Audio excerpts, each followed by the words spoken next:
This is the PUCK POOLIES Podcast with Matt Larkin and Stephen Ellis.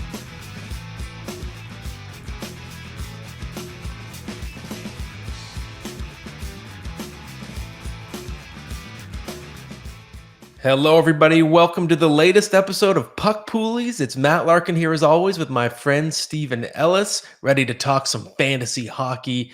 And Stephen, give me that update. How's your league going right now? Your crazy, silly 4-team league.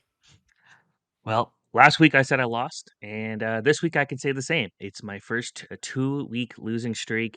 I can say that things were going really well up until just recently, and a lot of it goes to just my star players weren't putting up points. And I guess in a different type of fantasy, and the Tim Hortons picking thing each day, picking scores, I got 8 days in a row, which got me free coffee for a week. So I'm doing really well there, but kind of the guys I needed to play well. My goalies weren't starting every single night. My Tage Thompson and Jason Robertson, my little cheat codes weren't scoring like they needed to. So, and I'm already getting slaughtered in the first after one day. I know it's not a ton of games to the last place team that hasn't won it yet. So Wow. there's that. So hoping for a good rebound. But I just picked up a Vander Kane 5 minutes ago. Put him on injured reserve for now, and trying to see if anyone notices. That's good. It's a smart idea. Something about a losing streak in a 4-team league is extra funny. I'm on the opposite. I'm on a winning streak. I've won 4 weeks in a row. Even though I'm in a playoff spot, but another team in my division won bigger, so he jumped up to fourth. But I've got good momentum going, and goaltending tandem in our league. Like, I looked at our league roto stats, and I have the second best goalie numbers of the season. Who would have thought that would be this dynamite tandem? Of course, Saros, but Vanacek, who? And we're going through some controversy right now. We have one GM who's like, he's not quite a deadbeat. He's a nice guy. He still updates his roster, but he doesn't contribute to the message board. We've got a couple really good long-standing guys in our other sport pools that want in, like multi-year waiting lists. And it's like, what do you do with the GM who's doing the bare minimum? This guy's not doing anything wrong. He just doesn't engage a lot. And it's like, we have a league with a high standard. So it's sort of an ethical dilemma. You can't really kick a guy out because he's doing nothing wrong, but he's just like, come on. I just want someone who brings a little more spice to the table. So we're trying to decide what to do about that. But let's move on and let's start talking some pickups, Stephen. Yes, and this might be my favorite shallow league pickup of the week, and it's because it's a guy that I was really high on heading into the season. Missed a lot of time with an injury, but that is Ottawa's Josh Norris. Josh Norris, available in 42% of Yahoo leagues. I say this with some bitterness because with that shoulder injury, the initial diagnosis was that he was out for the year. I was a Josh Norris owner. I sold him off to a seller team for some immediate help, thinking he was gone for the year. And now he's back after just missing half the season. And to me, it's very intriguing. It's someone you can scoop on your wire in more than half of Yahoo leagues, can make a major difference down the stretch. If you look at Ottawa's depth chart right now, Shane Pinto, I don't think is a threat to Norris's playing time in the top 6. Pinto had that great start, but he sort of hit the skids. He's been too inconsistent. So Josh Norris is going to get that spot back, and it's going to be probably with, Alex DeBrincat and Claude Giroux or something, no matter who he's playing with, whether it's Drake Batherson dropping down or Tim Stützle, it doesn't matter. Whatever it's going to be very high quality line mates for Josh Norris. And especially we know we can trust that role because he's making $7.95 million. That's the cap hit. You're not going to play him in the bottom 6. Maybe you play him there for a game or two to get his feet wet, but I'm just excited about the production. If you look at his last 82 games, dating back to 2 seasons ago, 41 goals, 65 points, 200 shots, 103 hits. So that's some very nice production across the board. I'm feeling Josh Norris if he's indeed returning soon, which apparently he is, according to the Ottawa Senators. Yeah, might be worth picking him up now if you just stash him on IR while you can. Eli Tolvanen for medium league pickup. I love this one. I wrote about him right when he got picked up by Seattle. I said this guy's got all the talent to make this work. He just needs the right situation. He found the right situation. He sure did. Available in 80% of leagues. And unlike David Poyle, who is expressing regret over losing Tolvanen to the Kraken, we can get a do-over. We can snatch him back up in 80% of leagues. And he's already got, going into to yesterday's games, had 5 goals in an 8-game stretch since joining the Kraken. He's getting power play time, also getting more than 2 hits and 2 shots per game. The hits are surprising, and he showed it last year with Nashville as well. You don't think of Tolvanen as this bruiser, but however they're counting hits out there, he's getting credited with a couple per game. So that's a really nice bonus. And that statistical profile, a couple hits, a couple shots, and a lot of goals, it's almost like Chris Kreider's style of production, which is funny because in real life, you would never equate equate those two players. But what Tolvanen's bringing right now in fantasy on paper is like kind of power forward production. And the funny thing is, the pedigree's there. It's not like this is to be treated as a total fluke. We know he was a first round pick. He was an elite prospect, had very exciting pedigree. He was smashing KHL records relative to age before he came into the NHL, and he just couldn't find a way to get his feet wet. It took him a long time to break through to the NHL. When he did, he couldn't find the consistency, the regular role, but they're using him on the power play in Seattle, and it seems to be working. I don't know if it's going to last, but it's certainly worth finding out for a little while. Give him a couple weeks of runway and see if he can keep this going. I was worried about his like compete level and then how much his effort level away from the puck was, but I think now we're just kind of seeing a guy who's motivated. Like, like okay, uh, obviously Nashville made a mistake, but I still got to prove that I am the player that I was projected to be at one point, and he's showing that. In Seattle is just an absolute blast of a team to watch right now. Especially Vince Dunn is just I don't know where that came from. He's playing like Eric Carlson right now, Called it. and I called it. now One of my breakout yeah, candidates of the year. yeah, yeah. No, I like that. We are going to go with our deep league pickup here, and this one's one actually that's kind of dear to my heart. Jake Wallman, who I actually was one of the very first. He's one of the first players I ever interviewed back when I was covering OJHL hockey and did some stories. I was working stuff with the Toronto Maple Leafs at the time, and this one didn't make it for that. We were just using that for something else, but there was clear talent there when he was playing with the Toronto Junior Canadians, and it's cool to see him having a good career right now. Yeah, it's been a very strange development path for Jake Wallman, who's 26 years old. Now he's a pending free agent with the Detroit Red Wings. Never really broke through with the St. Louis Blues. He was sort of I would say a B grade prospect, not elite tier, but he had some juice for a little while as a puck moving prospect and just couldn't find a way to stick and become that regular with that team. And eventually he gets a chance at Detroit. And he's having this weird late bloom. He's available in 94% of Yahoo leagues. And again, this is a deep league pickup because it's more of a banger and shots league option right now. He's getting a lot of minutes. He's getting a lot of shots on goal. He's getting a lot of blocks. And it seems like no one notices that he's settled into this top pair with Moritz Seider, and they're playing really well together. In 10 games going into Monday's action, Wallman had 4 goals and 6 points, 26 shots in those 10 games. So he's really just pushing the play, and those two are really tilting the ice in Detroit's favor. So if you're looking for just some real depth, if you're in again, this has to be quite a deep league, but if you're just looking for a D-man who can get you a bunch of shots and is showing suddenly some goal scoring upside, I like Jake Wallman as a depth option. All right. This is a guy that we talked about last week, actually. Lucas Raymond for the WTF pickup of the week. And yeah, guys, come on. What's going on? Yeah, I just wanted to return to this topic because it was one of our key discussion points in the last episode. And we were both bang on saying, don't worry about Lucas Raymond. He's going to be fine. And a week has passed between episodes. He's now the second star of the week. He had 7 points in the 3-game stretch, 14 points in the 12-game stretch. And yet he's still available in 51% of Yahoo leagues. What is going on in fantasy hockey right now when a player of this caliber is out there? I don't understand it. He's back to producing at a point per game level. And the funny thing is, there was worry about a sophomore slump. He's actually on pace now to beat last year's numbers. So he's totally fine. He's going to be locked into top 6 duty, special teams, all that fun stuff.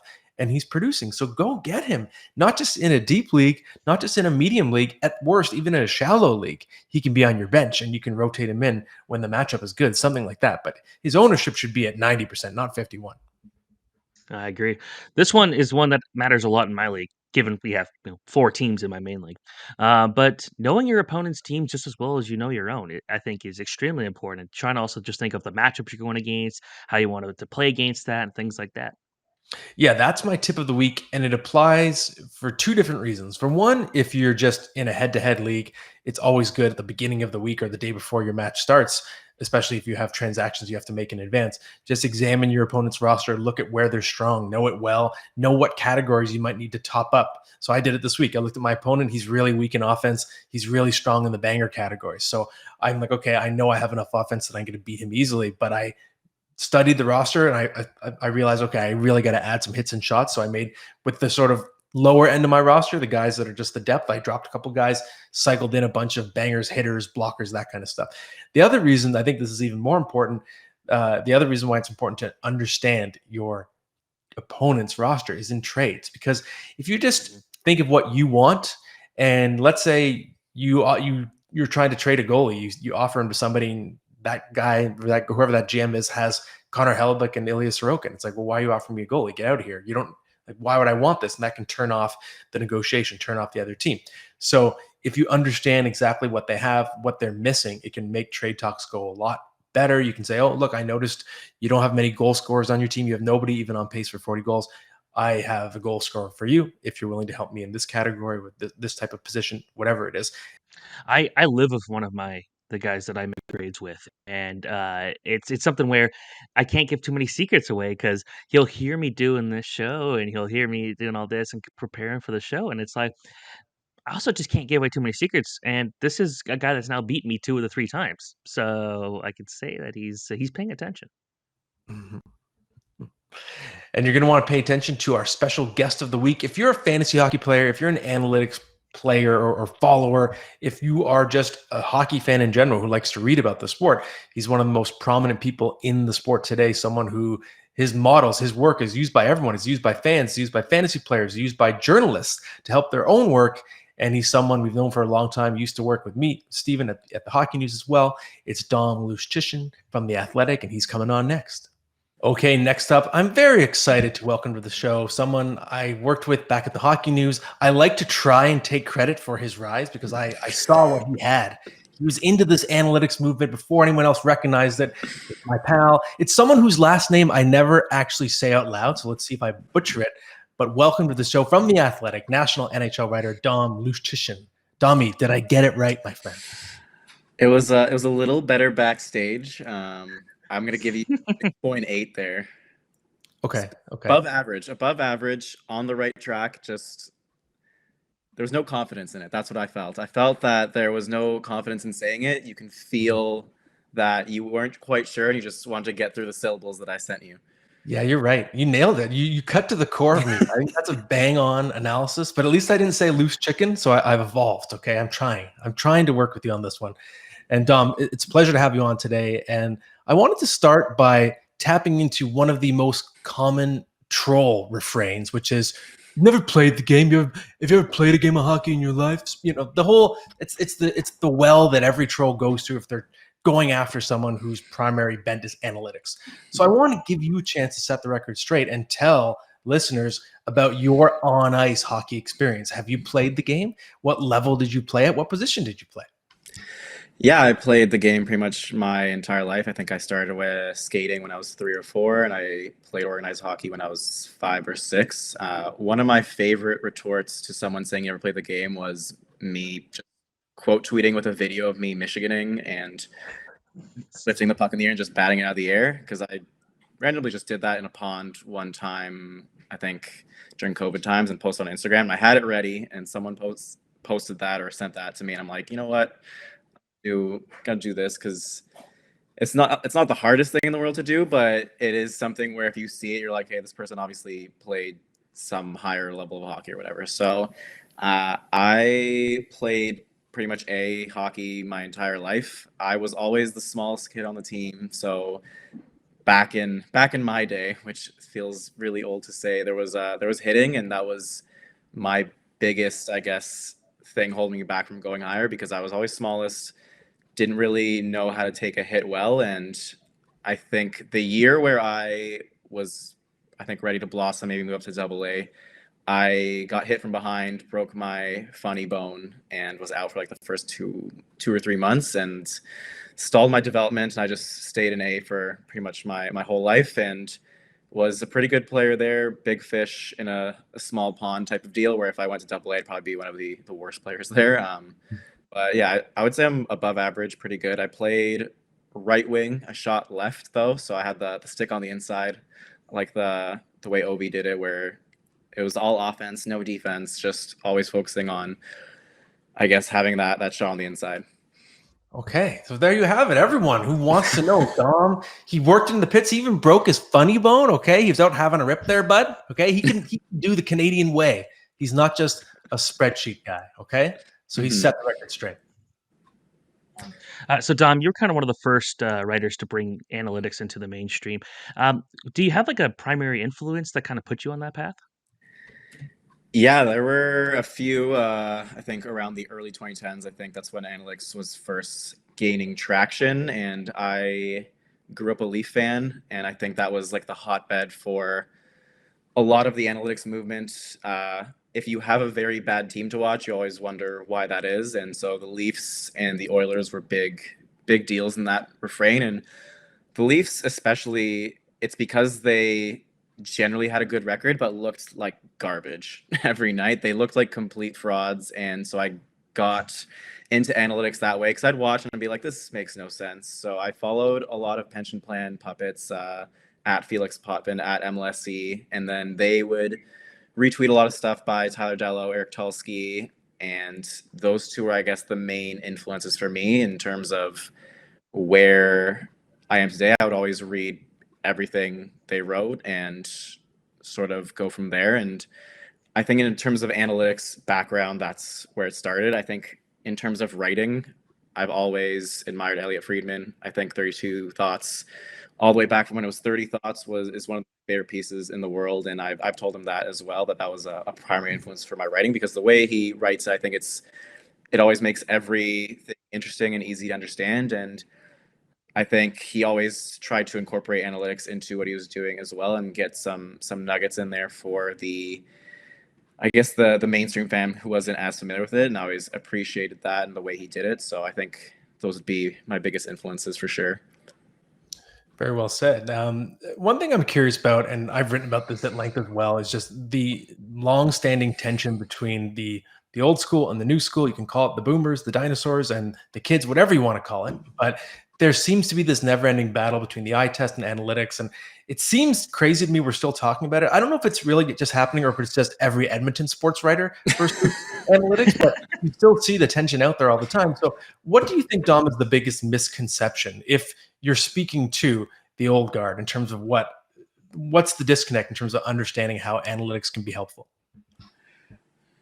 I think part of the disconnect is that public analytics is a lot of a prognosis and not a diagnosis. It's saying this is happening, and the disconnect is kind of, why is this happening? Because our data is so bad. I follow Corey Schneider, Shutdown Line, who does a lot of manual tracking, and I think that helps a lot. And if we had that data, which teams do, I think it'd help bridge a lot of the gap between what people are seeing and what people are saying, because there's some players and some teams who do things a different way, where if you get more minute data, you'd be able to sort of find more common ground into why someone watching the game likes a certain player, and why someone who,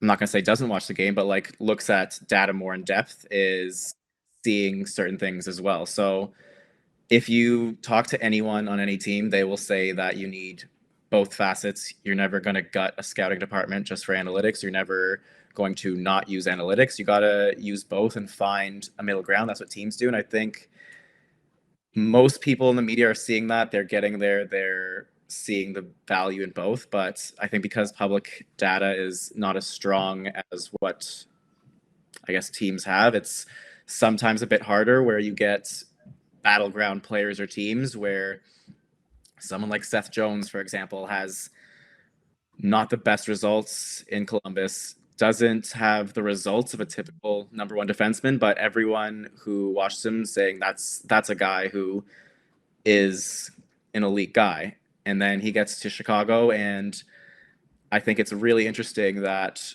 a lot of the playoff hopes last year hinged on him being that guy, and he frankly wasn't that guy. So there's a middle ground between his analytics being absolutely terrible the year before and people saying he's this number one stud, where maybe he's just a number two kind of guy. Maybe he's a top pair guy who's a bit below average. Maybe he's just a top four defenseman. He's not the worst defenseman in the league. He's not one of the best defensemen in the league, but it's finding that middle ground, I think, where some people do still struggle. So analytics a big part of your life, obviously. How do you use that in fantasy hockey? Because it's not like we're tracking like hand data and stuff like that in like a Yahoo league. So how do you use analytics to help you in fantasy hockey? Well, I have a model that says which like projects every player for every league. I release that every year, and it seems to help a lot of people. And It's a shame because I'm in a keeper league, so it's it's a very cycled thing where 1 year you're very good, 1 year the teams that tanked are very bad. But my team is generally always good, but there's always that 1 year where you're like really go for it. And the 2 years where I've really gone for it are the 2 years where my fantasy projections have come out before my draft. It was this year and 2 years ago, and so the guy in second was using it. Almost everyone at the draft was using religiously because they know me, they know what I do. The guy in second was especially doing it, and I knew like his team would be good. His keepers were amazing, and so were mine. And now in this battle, where if he didn't have my sheet, I knew I'd be like a clear runaway favorite. But yeah, I have a model projects every player. I think that's the gist of it. But I honestly have veered away from going purely analytics, as in the past I would just go purely by the book and have this sick, amazing team. But you know what it was missing? It was missing the vibe of just having a good player you like to watch, a fun player. And so this year in fantasy football, because I don't know that much about football, I went purely off vibes in one of my drafts. I'm like, well, this guy looks fun. This guy looks good. I'm going to go with that. And I won.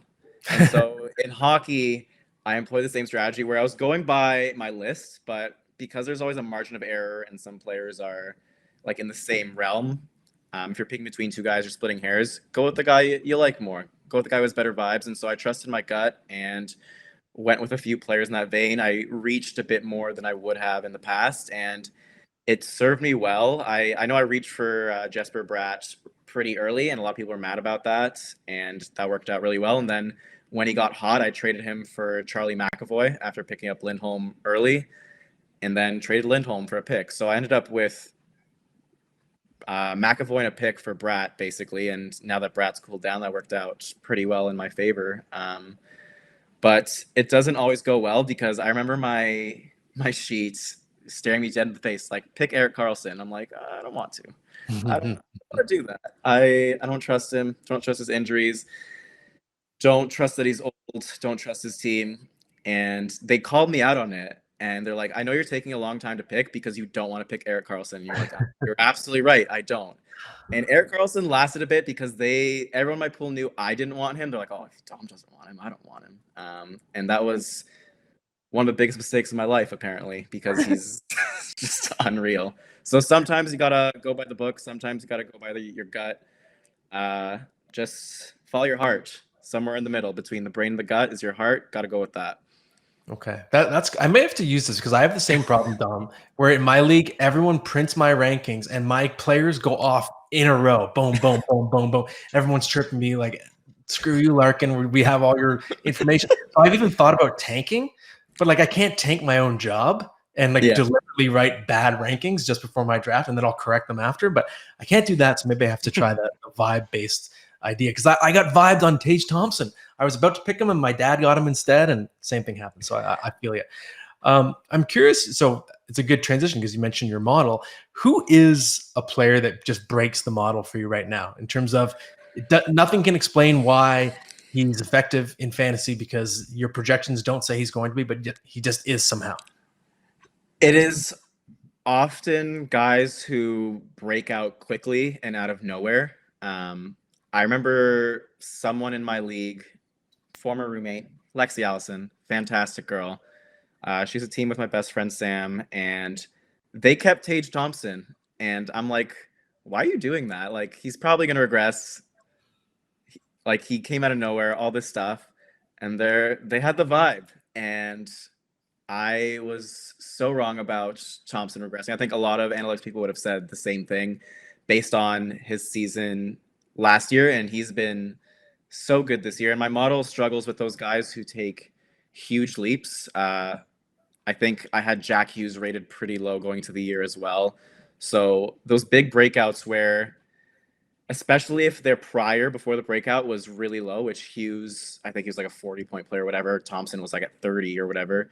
It finds a middle ground where if they've already broken out, like they're probably not going back to that middle ground. They're probably staying at that level or maybe even reaching a higher level. And I actually talked to Nate Silver about this before the year started, and he gave me a hot tip, which I've implemented since, of for players under like prime age, just go put a higher weight on the most recent season, because those players that broke out probably usually stay in that range. And it's the same for older players, where once they lose a step, they're probably not coming back from that. So it's those types of players. I think mid-year, because I drafted a strong team, I haven't been as finicky of like, oh, I got to find these buy low candidates. And because I'm going off vibes and my team has these incredible vibes, I haven't been paying too much attention to like those kind of candidates that are like breaking my model, I guess. But yeah, it's generally the breakout players that are tricky. So I might go on a hot take here, switching gears from fantasy hockey here for a minute. And Taylor Swift. And I know you're a big Taylor Swift fan. I think Taylor Swift is probably the most overrated singer in the world. Boo. I will go back. Wow, I'm gonna go brutal. and make a I'm gonna go make a reference to Hannah Montana and the Hannah Montana movie where Taylor Swift was the kind of like she was a small town like nobody in the movie, and Hannah Montana was a star. It's a travesty that Taylor Swift is bigger than Miley Cyrus at this point. I'll regress. What makes you a Taylor Swift fan I and a love huge Miley one? too, by the way. Yeah, I'm pro Miley, but I'm also pro Taylor. Okay, Dom, you have the floor. I love Miley Cyrus's covers. I think if she just released cover albums, it would be the greatest thing in the world, because she has never met a cover that she doesn't absolutely slay. It's her original music that is pretty hit or miss for me. Like, she obviously has some bangers in the catalog, but like in terms of the B-sides, the deep cuts, I don't think she has those. Taylor Swift has those. If your only grasp of Taylor Swift is the radio songs, you are missing the entire ocean that is Taylor Swift. And you know what? It's not for some people, and I get that, but her albums go very deep. She has some very strong songs. Have you ever heard Cruel Summer? I no. Wasn't a single. Probably the best song off Lover. She just does that sometimes. She's bad at picking singles sometimes. I think if you give it an honest chance and listen to the lyrics and I guess try to vibe with it, there's a Taylor Swift album for everyone. Are you an indie folk person? Maybe you want to listen to Folklore, Evermore. If you want bangers, then you go for 1989, Reputation, Midnights. If you want to vibe, maybe that's a Midnights thing where it's a little more ethereal. But she can't miss. She doesn't miss. I do understand the most overrated artist in the world because of just how completely massive she is. But I think she's also massive for a reason. I think she connects with a lot of people in a lot of different ways, and a lot of artists don't do that as consistently as she does. Very well said. And I like the point about Miley as well, as being a cover machine, especially I think of her doing Blondie. And even just this new like Stevie Nicks type of rock and roll voice she's picked up, I really love. That's great analysis on. She's already moved away from that. She just released a new song, and it almost felt like it could have been a Taylor Swift song, actually. Okay. Domi, we're going to let you go with one more question. So we're going to skip a couple, Stephen, because we're keeping Dom longer than we promised here. Last question for you, Dom, is who is your biggest buy low in fantasy hockey right now, just based on underlying numbers suggesting a boom is coming? I looked into this because you sent me these questions before, and I'm like, that's the one I genuinely don't have any idea on. I think Shayna Goldman is the fantasy machine at the Athletic, and I just sort of make the projections and at the start of the season, then just go about my day for the rest of the year. But I looked into this a bit, and I think the biggest thing for me is if they were previously amazing and they have lost a step in the first half, I would probably bet on a little regression in the second half. I think of maybe Mitch Marner, Austin Matthews. They're obviously superstars, but this year they haven't popped off like they were last year, and I think they have a big second half coming with how strong the power play can be and how good they are at 5-on-5, especially if there's a chance for them to reunite. I know the Leafs have preached more defense, but if you can sell high on someone who looks like a superstar for someone like Marner Matthews, who's an actual superstar, I think that is a pretty good bet. Bad vibe player, but good buy low, I think, is JT Miller. I've never seen a player tank his perception so much in the span of half a year, but I think he's better than this. I think the Canucks in general, they get ragged on a lot, but I think there are more pieces there than people are willing to admit right now, just because it's been such a catastrophic first half, and I think Miller's someone to target there. Jonathan Huberdeau, 60-point pace? Absolutely not. Go get Jonathan Huberdeau. He will pick that up, especially with Flames having a softer schedule. If you're in a deeper league, maybe Andrew Mangiapane as well, who it is interesting that he was like a 40-point guy for like years, jumped up to 60, is back to 40. I would bet he's somewhere in between that and maybe is worth a shot, but it's a bit scary in that realm. I don't know if you can buy low on Patrick Kane just because everyone knows he's being traded to a good team, but he's definitely a guy in that vein. And lastly, I don't know what the hell is wrong with the Florida Panthers, but I think they're going to have a strong second half. And Barkov, Ekblad, Reinhart are guys to look at on that top power play who I think can start going off real soon. Okay, Dom, you're speaking my language. I traded for Sam Reinhart in my league. I traded for Patrick Kane in my league. So this is great news. And I made an offer to Michael Bublé this morning. I sent him Clayton Keller and Andre Burakovsky for JT Miller. So let's see if he accepts that. He's tough to deal with, though, the bastard. But we'll see. Dom, this is awesome. Thanks so much. Amazing insight. Not a surprise from you. Always have excellent insights. And it's a pleasure to have you on. Hopefully we'll get you back on another time. We'll talk some more T-Swizzle. And thanks, buddy. It's a pleasure. Yeah, always a pleasure with you guys. Take care. Okay, thank you so much to Dom. That was great. And let's move on now to the prospect update. Who are you looking at this week, Stephen, as someone to keep an eye on long-term in fantasy? So I'm a big fan of goaltenders, and I've talked about a few goalies, and I know that could be kind of a tough one fantasy-wise, but this is one to keep an eye on, partly given to the team he's playing on, and that's Justus Annunen from the Colorado Avalanche. He's playing in the AHL with the Eagles right now. He had a couple of kind of rough seasons where he was trying to get adjusted to playing in North America, and I remember asking him, and he said just, getting the angles right for a goalie when you played in Finland, going to North America is tough, and then you got the lifestyle change. So I understand, but now he's really putting up good numbers. And I put up a piece of some AHL goalies that are really shining right now, NHL drafted prospects. And I didn't include him because he's not playing to the same level some of these other guys are. But when you look at him, his numbers are very good. He's doing some heavy lifting for the Eagles and is someone where when you look at the Avalanche, kind of a long-term thing. He's 22. I think he does factor into this team's goaltending situation. Again, I was never really excited about their two guys that came in with this year. And Georgiev's played better than I thought, but I think at a certain point, Francouz, I'm not sure he's the guy.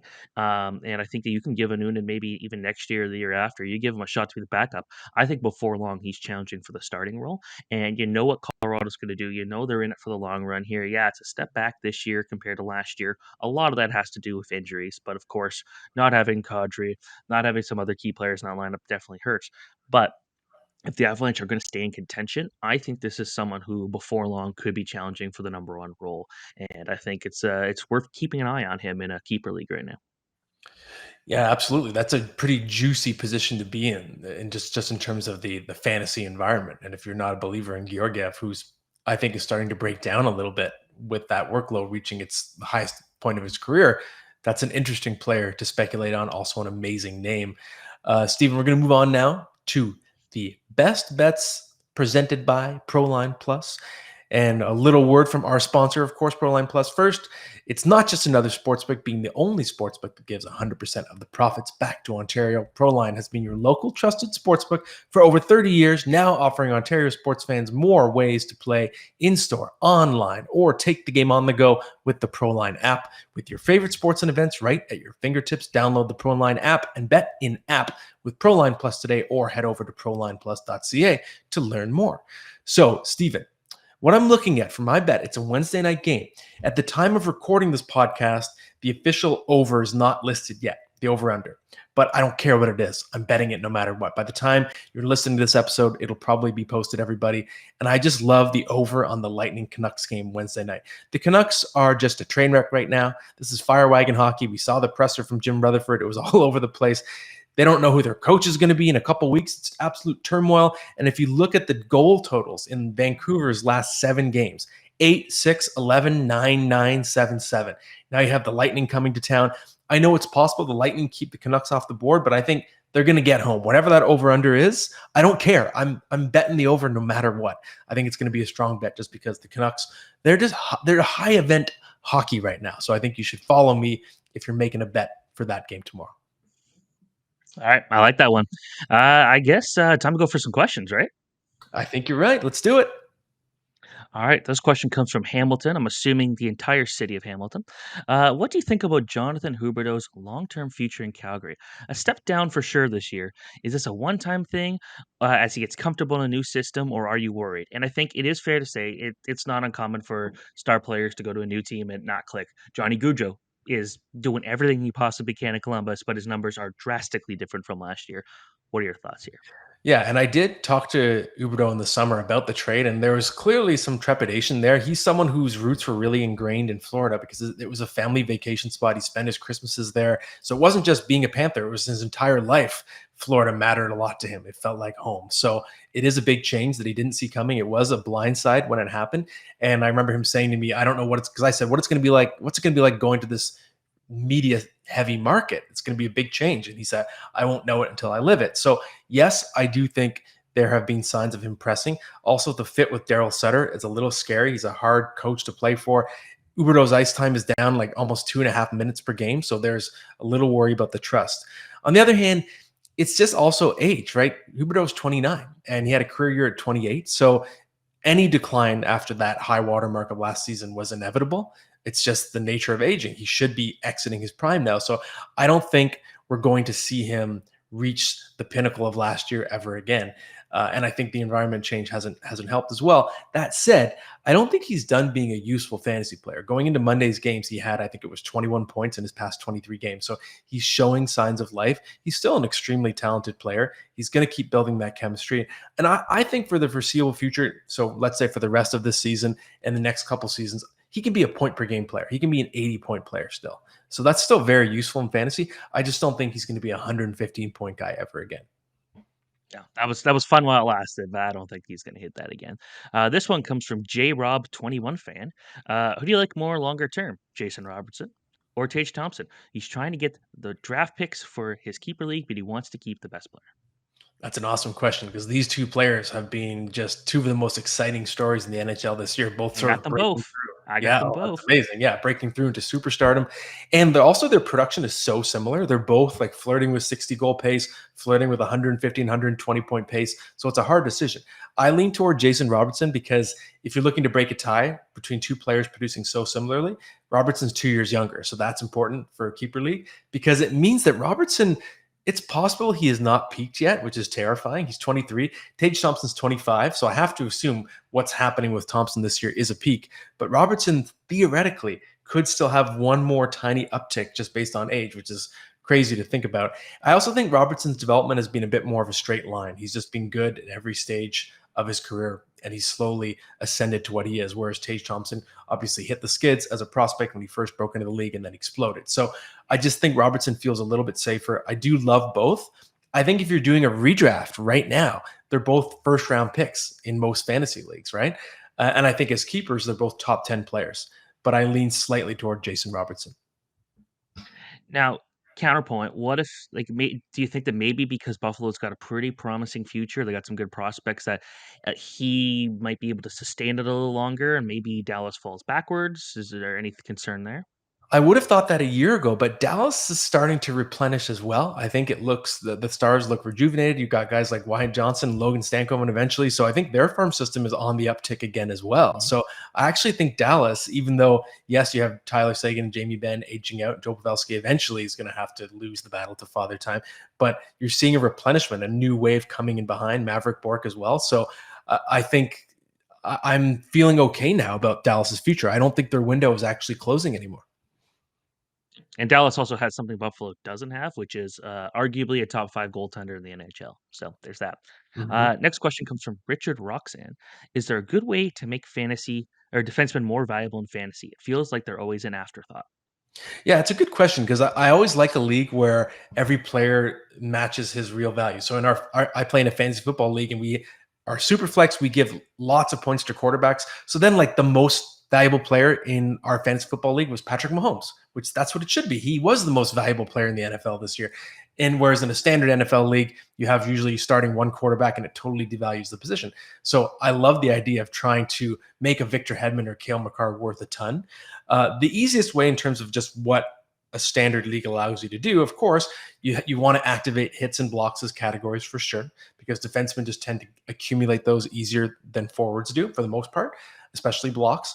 You can also, in a reverse way, devalue forwards by removing forward-specific categories. So face-off wins, even just game-winning goals, forwards are more likely to get those. You take those away. And same with goalies. You could reduce your number of goalie categories. So if you add the banger categories and you shrink the categories that sort of skew better for forwards and goaltenders, that sort of will have the effect indirectly of making defensemen more valuable, which is what we've done in my own league.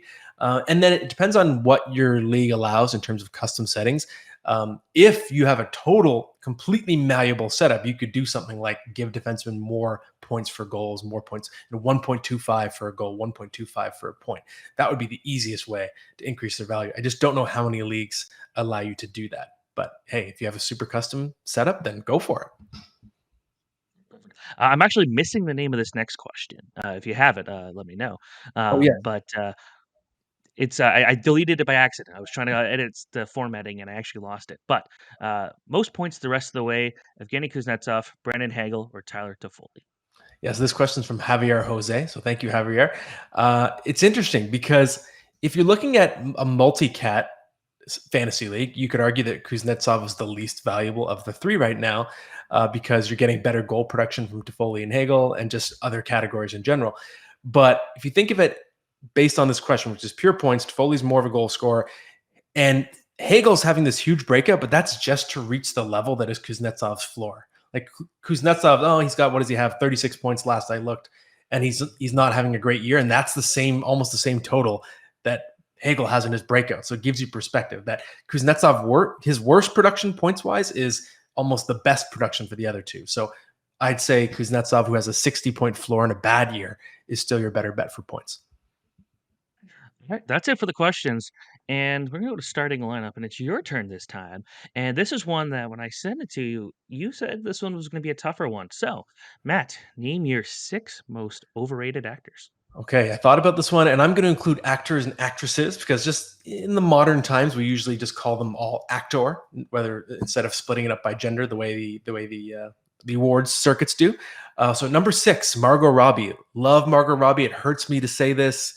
And she's a massive hockey fan as well. She's fantastic as Harley Quinn, but Harley Quinn is spilling into every other performance she does. She just talks the same in every other movie she does. She just plays the same character now in everything. It's Harley Quinn. Any other movie, it's just Harley Quinn. Number 5, Eddie Redmayne. He's sort of your stereotypical, has to play every period piece or just body transformation or Oscar hound, almost like what they would make fun of in the movie Tropic Thunder is what Eddie Redmayne does now, in my opinion. Number 4, Julia Roberts. Again, I'm biased against the actors who just sort of play themselves in everything. And she was amazing in Pretty Woman, but if you follow her career, she's just kind of Julia Roberts. She even literally played Julia Roberts in one of the Ocean's 11 franchise movies. She actually played herself, which was kind of silly. Number 3, I'm going to pick on Ocean's 11 again, George Clooney. George Clooney is just George Clooney. He has no versatility. He just plays himself in everything. Number 2, Rami Malek won the Oscar for Bohemian Rhapsody. But in other things, I loved him in Mr. Robot, but he's also fairly often pretty terrible. If you saw the movie The Little Things, he tried to pass as a normal human being. It did not work. I don't think he was great in the last James Bond movie either as a villain. I think he's quite overrated. Number 1, Benedict Cumberbatch. He has this reputation as this thespian, but I once saw a tweet that stuck with me, and it was, has Benedict Cumberbatch ever played anyone in anything who seems like a real human being? And the answer is no. Just the way he carries himself, it's so theatrical. I just never buy him as a real human being. He's Sherlock Holmes. He's Dr. Strange. He's just always this big, exaggerated character. So I think he's overrated. Those are my 6, Stephen. That's it. Okay. And that concludes this week's episode. Thank you, Stephen. Thanks, of course, to Dom. Thank you for everyone who's listening and watching. And we'll keep bringing the fantasy talk to you next week.